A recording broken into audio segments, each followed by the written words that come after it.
I turned my balcony into a winter garden oasis in 30 days. Winter was approaching and this was my balcony. Dead plants, frozen soil, and absolutely nothing growing. Everyone told me you can't garden in winter, especially not on a tiny balcony. But I gave myself 30 days to prove them wrong. This is what happened. Day 1. I'm standing on my balcony in freezing temperatures, looking at what used to be my summer garden. Everything is brown, wilted, and lifeless. The pots are filled with hard, frozen soil. My neighbors think I've lost my mind when I tell them I'm going to turn this into a thriving winter garden oasis in just 1 month. But here's what most people don't understand about winter gardening. Cold doesn't mean dead. There are dozens of plants that actually thrive in winter temperatures. The problem is most balcony gardeners give up the moment the first frost hits. They assume nothing will grow until spring. That's exactly what I used to think too. So I made a plan. 30 days, 1 balcony, a complete transformation from dead and frozen to lush and alive. No greenhouse, no fancy equipment, just smart plant choices and the right techniques. The first thing I needed to do was clear out all the dead summer plants. This took longer than I expected because the soil was literally frozen solid in some of the pots. I had to bring a few inside just to thaw them out enough to remove the old roots. While those were thawing, I started planning my layout. For a winter balcony garden to work, you need to think about 3 things: light exposure, wind protection, and cold-hardy plants. My balcony faces east, so I get decent morning sun, but it's shaded by afternoon. The wind is brutal though, especially in January. I knew I needed to create some kind of windbreak or my plants wouldn't stand a chance. Day 3, I hit my first major obstacle. I went to 3 different garden centers, and none of them had the cold-hardy plants I needed. Everyone stocks spring bulbs and indoor houseplants in winter, but actual winter vegetables and ornamentals? Apparently nobody thinks there's a market for them. I finally found a small local nursery that had kale starts, winter pansies, and some ornamental cabbage.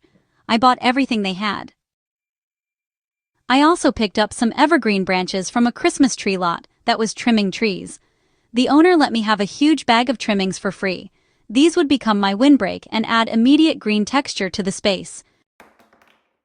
Days 4 through 7 were all about soil prep. Even though it's winter, the soil quality matters just as much as summer. I mixed my existing soil with fresh compost and added some perlite for drainage. Winter soil tends to stay wet longer because of less evaporation, so good drainage is critical. Nobody tells you this, but root rot kills more winter plants than cold temperatures ever do. So I arranged my pots in clusters rather than spreading them out. This actually creates these little microclimates where the plants can protect each other from wind and cold. The taller pots went on the outer edges as a barrier, with the shorter plants tucked inside. I also secured the evergreen branches along the balcony railing using zip ties, which made a natural windbreak that, honestly, looked really beautiful. By day 10, I had everything planted. Winter pansies in the front for color, ornamental kale and cabbage in the middle pots, and some winter lettuce tucked into a long rectangular planter. I also added some trailing ivy that would stay green all winter. It didn't look like much yet. Honestly, it still looked pretty bare and sad. But the foundation was set. This is the point where most people would give up. The plants were small, the soil was dark and wet, and temperatures were dropping even lower. I started to doubt whether this would actually work. But if you want to see how these tiny starts transformed into a lush winter oasis over the next 20 days, make sure you're subscribed, because the before and after is going to blow your mind. Hit that subscribe button right now so you don't miss the final reveal, and please be sure to give us a like. So, days 11 through 15 were honestly the hardest part of this entire challenge.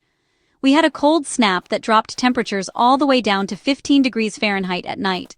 I remember waking up one morning and the pansies just looked completely dead, frozen solid and wilted over.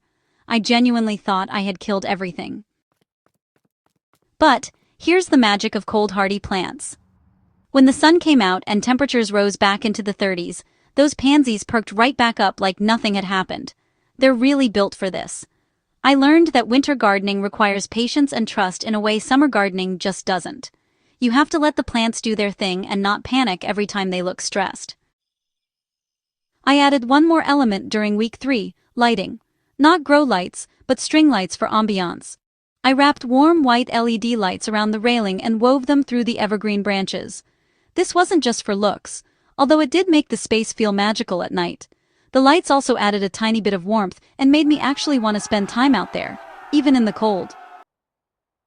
So, days 16 through 20 were when the real transformation started happening. The kale and ornamental cabbage, they began filling out. You know? And those winter pansies, they started blooming consistently, adding these lovely pops of purple, yellow, and white against all the green. The lettuce was growing slowly but steadily, which was honestly pretty satisfying to watch. Every few days I could see visible progress. I also added some winter interest elements that weren't alive, but added texture and height. I found some birch branches at a craft store and just stuck them in the back pots. Then, I placed a small lantern with a battery-operated candle on the side table. These little touches made the space feel intentional and designed, not just functional.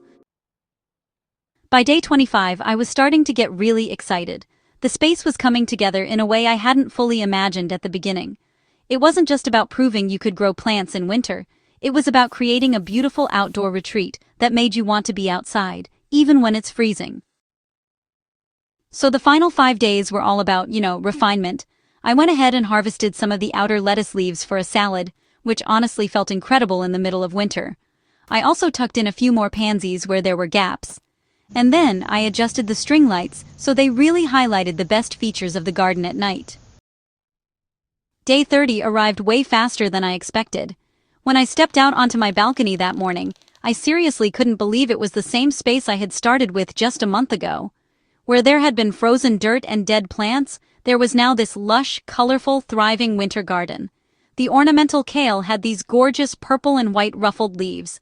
The pansies were just blooming their hearts out. The evergreen branches and birch added so much structure and texture.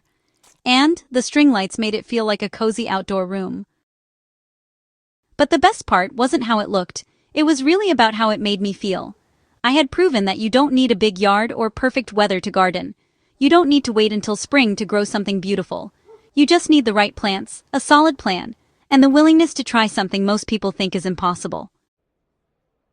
This balcony garden oasis gave me fresh greens to eat, a beautiful view from my window, and honestly, a sense of accomplishment that carried me through the darkest part of winter. And it all happened in just 30 days. If you're inspired to start your own winter balcony garden and want to see more balcony transformations, small space gardening hacks, and seasonal growing tips, give us a like and subscribe to this channel and hit the notification bell.